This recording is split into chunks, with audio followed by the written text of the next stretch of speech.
ശശി തരൂർ കോൺഗ്രസ് വിടാൻ നീക്കം നടത്തുന്നതായി സൂചന. CPM-മായി അടുത്തു നിൽക്കുന്ന വ്യവസായിയുമായി നിർണായക ചർച്ച നടത്തിയെന്നാണ് വിവരം.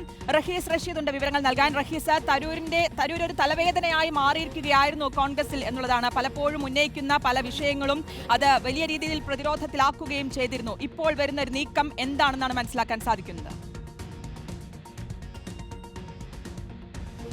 ശ്രുതി, കുറച്ചു കാലമായി കോൺഗ്രസുമായി വലിയ ഭിന്നത ശശി തരൂരിന് ഉണ്ടായിരുന്നു. ഇടയ്ക്ക് അകലും പിന്നെ അടുക്കും എന്ന രീതിയിലായിരുന്നു തരൂരും കോൺഗ്രസും തമ്മിലുള്ള ബന്ധങ്ങൾ പോയിക്കൊണ്ടിരുന്നത്. ഹൈക്കമാൻഡിനെ വലിയ രീതിയിൽ വിമർശിക്കുന്ന രീതിയിലേക്ക് തരൂർ പോവുകയും ചെയ്തു.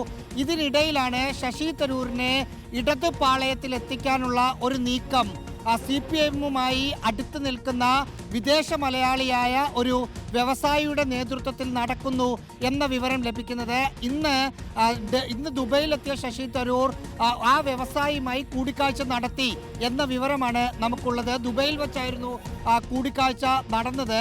തരൂരിനെ ഇടത് പാളയത്തിൽ CPM-ലേക്കോ അല്ലെങ്കിൽ ഒരു പാർട്ടി രൂപീകരിച്ച് LDF-ലേക്കോ കൊണ്ടുവരുന്ന തരത്തിലാണ് നീക്കങ്ങൾ നടക്കുന്നത് എന്ന് മനസ്സിലാക്കുന്നു. ഇതിൽ ശശി തരൂരുമായി ബന്ധപ്പെട്ട കേന്ദ്രങ്ങളോട് സംസാരിക്കുമ്പോൾ പുറത്തു വരുന്ന വാർത്തകളെ, വിവരങ്ങളെ അവർ ഡിനൈ ചെയ്യുന്നില്ല. ആ കാര്യങ്ങൾ ഞങ്ങൾ തള്ളിക്കളയുന്നില്ല എന്ന നിലപാടാണ് അവർ സ്വീകരിക്കുന്നത്. CPIM-ന്റെ പ്രമുഖ നേതാക്കളോട് സംസാരിക്കുമ്പോൾ അങ്ങനെ ഒരു ചർച്ചയെ നടക്കുന്നില്ല. നേരിട്ട് പാർട്ടി എന്ന നിലയിൽ ഒരു ചർച്ചയും നടക്കുന്നില്ല എന്നാണ് സംസ്ഥാന തലത്തിലും ദേശീയ തലത്തിലും പ്രവർത്തിക്കുന്ന CPM നേതാക്കളോട് സംസാരിച്ചപ്പോൾ മനസ്സിലാക്കുന്നത്. വ്യവസായി എന്ന നിലയിൽ ആരെങ്കിലും അത്തരം ചില നീക്കങ്ങൾ നടത്തുന്നുണ്ടോ എന്നതിനെക്കുറിച്ച് പാർട്ടിക്കൊരു ധാരണയില്ല എന്ന കാര്യമാണ് അറിയിച്ചിരിക്കുന്നത്. ഏറ്റവും അവസാനം ശശി തരൂർ കൊച്ചിയിൽ നടന്ന മഹാപഞ്ചായത്ത് പരിപാടിയിൽ പൈലറ്റ് പ്രാസംഗികനായി മാത്രം ഉൾപ്പെടുത്തി, അല്ലെങ്കിൽ രാഹുൽ ഗാന്ധി പ്രസംഗിക്കുന്ന സമയത്ത് ശശി തരൂരിൻ്റെ പേര് പറഞ്ഞില്ല എന്നതിനെ തുടർന്നാണ് ഏറ്റവും അവസാനം തരൂരും കോൺഗ്രസ് നേതൃത്വവും തമ്മിൽ അകലുന്നത്. അതിനുശേഷം പ്രധാനപ്പെട്ട നേതാക്കളെ ഡൽഹിക്ക് നിയമസഭാ സീറ്റ് ചർച്ചയുമായി ബന്ധപ്പെട്ട് വിളിച്ചപ്പോൾ തരൂർ അതിൽ പങ്കെടുക്കാതെ കോഴിക്കോട് നടന്ന KLF-ൽ പങ്കെടുക്കുകയാണ് ചെയ്തത്.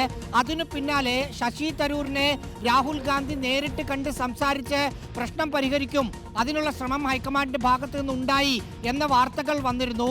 ഇപ്പോൾ തരൂരുമായി ബന്ധപ്പെട്ട കേന്ദ്രങ്ങളോട് സംസാരിക്കുമ്പോൾ അങ്ങനെ രാഹുൽ ഗാന്ധിയെ കാണാനുള്ള ഒരു തീരുമാനം എടുത്തിട്ടില്ല എന്നാണ് ശശി തരൂരിന്റെ ക്യാമ്പ് പറയുന്നത്. ഒപ്പം 27 കേരളത്തിൽ നടക്കുന്ന തെരഞ്ഞെടുപ്പ് കമ്മിറ്റിയുമായി ബന്ധപ്പെട്ട സ്ക്രീനിംഗ് കമ്മിറ്റി യോഗത്തിൽ തരൂർ പങ്കെടുക്കില്ല എന്ന വിവരം കൂടി അദ്ദേഹത്തിനൊപ്പമുള്ള ആളുകൾ നൽകുന്നുണ്ട്. ഈ ഘട്ടത്തിലാണ് ദുബൈയിൽ നടക്കുന്ന ചർച്ചയ്ക്ക് പ്രാധാന്യം ഏറുന്നത്. 2 തരത്തിലുള്ള ചർച്ചകളാണ് നടക്കുന്നത് എന്ന് നമ്മൾ മനസ്സിലാക്കുന്നു. ഒന്ന്, CPIM-ന്റെ ഭാഗമായി തരൂർ നിൽക്കുന്നു, തരൂരിനൊപ്പം നിൽക്കുന്ന ആൾക്ക് അക്കമഡേഷൻ കൊടുക്കുന്നു എന്ന തരത്തിലാണ് ചർച്ചകൾ. മറ്റൊന്ന്, തരൂരും തരൂരിനൊപ്പം നിൽക്കുന്ന ആളുകളും ഒരു പുതിയ പാർട്ടി രൂപീകരിച്ച് LDF-ന്റെ ഇടതുമുന്നണിയുടെ ഭാഗമായി നിയമസഭാ തെരഞ്ഞെടുപ്പിൽ മത്സരിക്കുന്നു, അവർക്ക് കുറച്ചധികം സീറ്റ് നൽകാൻ CPIM തയ്യാറായേക്കും എന്ന തരത്തിലാണ് ചർച്ചകളുടെ മുന്നോട്ടുള്ള പോക്ക് എന്നാണ് മനസ്സിലാക്കുന്നത്. തരൂർ എന്തായാലും ദുബൈയിലാണ് ഉള്ളത് എന്നത് തരൂരിന്റെ ഓഫീസ് സ്ഥിരീകരിക്കുന്നുണ്ട്. എന്ത് പരിപാടിക്കാണ് പോയത് എന്നതിൽ അവർ വ്യക്തത നൽകുന്നുമില്ല. ചർച്ചകൾ ഇന്നോ ഇന്നലെയോ തുടങ്ങിയതല്ല എന്നാണ് ചില കേന്ദ്രങ്ങളിൽ നിന്ന് നമുക്ക് മനസ്സിലാക്കാൻ സാധിക്കുന്നത്. മുമ്പും ഇങ്ങനെ ചില വാർത്തകൾ 2025 മാർച്ച് 23 ഒരു ദേശീയ മാധ്യമത്തിൽ ഇത് സംബന്ധിച്ച വാർത്ത വന്നിരുന്നു. അന്ന് CPIM-ന്റെ കേന്ദ്ര നേതാക്കൾ ശശി തരൂരിനെ പോലെ ഒരു നേതാവിനെ CPIM-നകത്ത് അക്കമഡേറ്റ് ചെയ്യാൻ പറ്റില്ല എന്ന നിലപാടെടുക്കുകയും അന്ന് അതിനെ എതിർക്കുകയും പ്രകാശ് കാരാട്ടൊക്കെ അതിനെ എതിർക്കുകയും ചെയ്തു എന്ന തരത്തിൽ വാർത്തകൾ 2025 വന്നിരുന്നു. അതിനുശേഷം ഇപ്പോൾ നടക്കുന്ന ചർച്ചകൾ സ്ഥാനത്തുള്ളതാണ്, അതായത് സീരിയസ് ആയ ഒരു ചർച്ചകളാണ് നടക്കുന്നത് എന്നാണ് നമുക്ക് ലഭിക്കുന്ന വിവരം. ഇതിൽ കോൺഗ്രസ് നേതൃത്വവുമായി സംസാരിക്കുമ്പോൾ അങ്ങനെ ഒരു ചർച്ചകൾ നടന്നിട്ടില്ല എന്നാണ് കേരളത്തിലെ പ്രധാനപ്പെട്ട കോൺഗ്രസ് നേതാക്കൾ പറയുന്നത്. ഏതെങ്കിലും തരത്തിൽ നിയമസഭാ തെരഞ്ഞെടുപ്പിൽ മത്സരിക്കാനുള്ള ശശി തരൂരിന്റെ സമ്മർദ്ദമായി ഇതിനെ കാണുന്ന കോൺഗ്രസ് നേതാക്കളുമുണ്ട്. നിലവിലെ സാഹചര്യത്തിൽ MP-മാരും മത്സരിക്കേണ്ട എന്ന തീരുമാനത്തിലേക്ക് ഹൈക്കമാൻഡ് വരുന്നു എന്നാണ് മനസ്സിലാക്കുന്നത്. ശശി തരൂരിനാണെങ്കിൽ കേരളത്തിൽ സജീവമാകാനുള്ള താല്പര്യവുമുണ്ട്. ആ ഒരു സാഹചര്യത്തിൽ പാർട്ടി വിട്ട് CPM-ന്റെ ഭാഗമോ LDF-ന്റെ ഭാഗമോ ആകും എന്ന് പറയുന്ന ഒരു സാഹചര്യത്തിൽ അദ്ദേഹത്തിന് മത്സരിക്കാൻ അവസരം കിട്ടും. അതിനുവേണ്ടിയുള്ള സമ്മർദ്ദമാണെന്ന് ചില കോൺഗ്രസ് നേതാക്കൾ പറയുന്നുണ്ട്. എന്തായാലും സ്ഥിരീകരിച്ച് പറയാൻ പറ്റുന്ന കാര്യം ശശി തരൂരുമായി CPIM-ന് അടുത്ത ബന്ധമുള്ള വ്യവസായി സംസാരിച്ചു എന്നതാണ്. ആ സംസാരം ദുബൈയിലാണ് നടന്നത്. ഇപ്പോൾ ശശി തരൂർ ദുബൈയിലാണ്.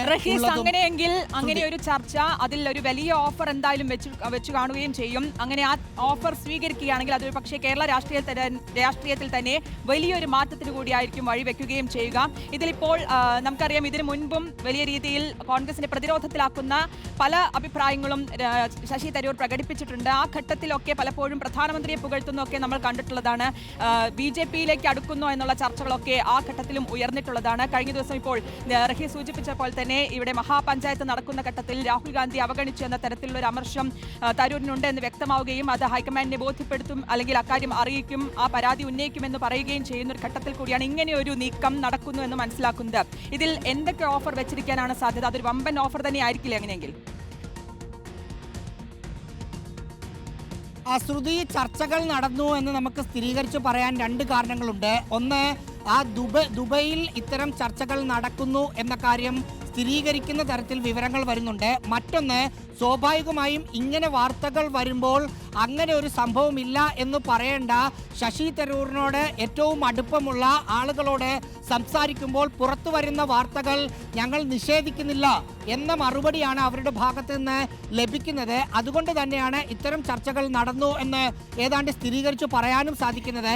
പക്ഷേ ആ ചർച്ച മുന്നോട്ടാണോ ശശി തരൂരിനെ കോൺഗ്രസിൽ നിന്ന് അടർത്തിയെടുത്ത് CPIM-ന്റെയോ LDF-ന്റെയോ ഭാഗമാക്കുന്ന തരത്തിലുള്ള ചർച്ചകൾ ഏത് തരത്തിലാണ് മുന്നോട്ട് പോകുന്നത് എന്ന കാര്യത്തിൽ വ്യക്തതയില്ല. ഇതിനകത്ത് ഇത്തരമൊരു ചർച്ചകൾ നടന്ന് അത് സക്സസ് ആയി ശശി തരൂർ UDF കോൺഗ്രസ് വിട്ട് LDF-ലേക്കോ CPM-ലേക്കോ പോകുന്ന ഒരു സാഹചര്യം വന്നാൽ നിയമസഭാ തെരഞ്ഞെടുപ്പിനെ തന്നെ പിടിച്ചുകൊലുക്കുന്ന, അല്ലെങ്കിൽ കേരള രാഷ്ട്രീയത്തെ തന്നെ പിടിച്ചുകൊലുക്കുന്ന ഒരു രാഷ്ട്രീയ തീരുമാനമായി അത് വരും. കാരണം നിയമസഭാ തെരഞ്ഞെടുപ്പ് പ്രഖ്യാപനം അടുത്ത മാസം അവസാനത്തോടോ മാർച്ച് ആദ്യത്തോടോ നടക്കേണ്ടതുണ്ട്. ആ സമയത്ത് ശശി തരൂരിനെ പോലുള്ള ഒരാൾ ഇടതുമുന്നണിയുടെ ഭാഗമാവുകയാണെങ്കിൽ ഇപ്പോൾ തദ്ദേശ തെരഞ്ഞെടുപ്പിൽ തിരിച്ചടി നേരിട്ടിരിക്കുന്ന LDF-ന് അത് വലിയ ഊർജ്ജമാകും. തീർച്ചയായിട്ടും അങ്ങനെ തന്നെയാണ് സംഭവിക്കാൻ പോവുക.